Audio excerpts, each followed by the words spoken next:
anh nhá nâng cái chụp điểm số bảoการប្រិយមិត្តជាទីមេត្រីបាទស្វាគមន៍មកកាន់កម្មវិធីព័ត៌មានកលានត្រជាតិរបស់ website កំសាន្តបាទ God55 ឬក៏ God55 Media ជួបតាមដានជាមួយនឹងព័ត៌មានកលានត្រជាតិរបស់ God55 Media ដើម្បីទទួលបាននូវរង្វាន់ជាច្រើនដូចជាអាយុក៏ដូចជារង្វាន់ទូរស័ព្ទដៃហើយលេសុនកីឡាករដែលលេងនៅក្រុមហង្សក្រហម Liverpool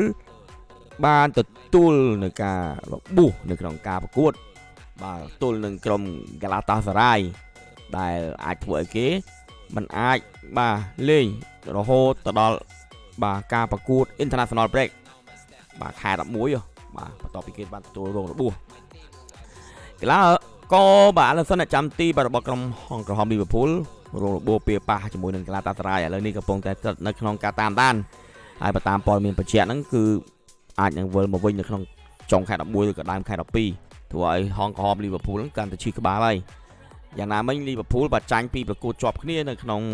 ក្របខ័ណ្ឌ Champions League និងក្នុងក្របខ័ណ្ឌ Premier League ដោយចាញ់ Crystal Palace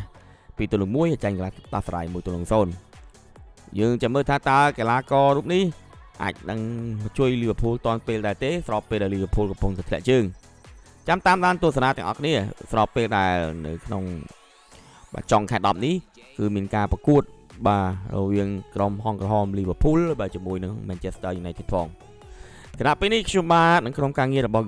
55 Media ក៏សូមអរគុណបាទសូមជម្រាបលា